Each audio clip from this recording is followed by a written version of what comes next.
అమెరికాలో శాశ్వత నివాసం కోసం దశాబ్దాలుగా ఎదురు చూస్తున్న లక్షలాది మంది వలసదారులకు, ముఖ్యంగా భారతీయులకు ఆశలు రేకెత్తించే ఒక కీలక పరిణామం చోటు చేసుకుంది. సుదీర్ఘకాలంగా దేశంలో నివసిస్తున్న వారికి గ్రీన్ కార్డ్ పొందేందుకు వీలు కల్పించే ఒక కొత్త బిల్లును అమెరికా సెనెట్లో తిరిగి ప్రవేశపెట్టారు.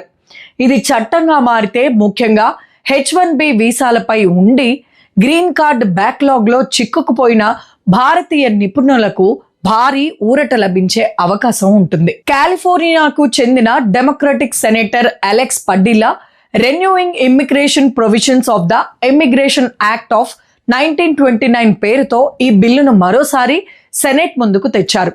అమెరికా ఇమిగ్రేషన్ అండ్ నేషనాలిటీ చట్టంలో సెక్షన్ 249 లో ఉన్న రిజిస్ట్రీ అనే నిబంధనను సవరించడం ఈ బిల్లు యొక్క ముఖ్య ఉద్దేశం. ప్రస్తుతం చట్టం ప్రకారం 1972 జనవరి 1 వరకు ముందు అమెరికాలో ప్రవేశించిన వారు మాత్రమే ఈ నిబంధన కింద గ్రీన్ కార్డ్ కోసం దరఖాస్తు చేసుకోవడానికి అర్హులు. గత 50 ఏళ్లుగా ఈ తేదీ మారకపోవడంతో ఈ మార్గం దాదాపు నిరుపయోగంగా మారిపోయింది. తాజాగా ప్రతిపాదన ప్రకారం ఈ పాత తేదీని తొలగించి దాని స్థానంలో సరికొత్త నిబంధనను తీసుకొస్తున్నారు.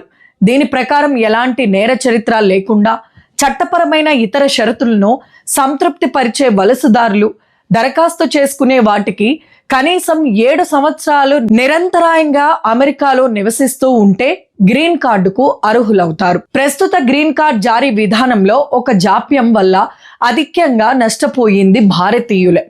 ప్రతి దేశానికి కేవలం 7% మాత్రమే ఉపాధి ఆధారిత వీసాలు కేటాయించాలన్న నిబంధనల వల్ల అత్యధిక సంఖ్యలో దరఖాస్తు చేసుకుంటున్న భారతీయులు దశాబ్దాల పాటు వేచి చూడవలసి వస్తుంది. చాలా మంది భారతీయ నిపుణులు వారి కుటుంబాలు తాత్కాలిక వీసాలపైనే ఏళ్ల తడబడి జీవిస్తున్నారు.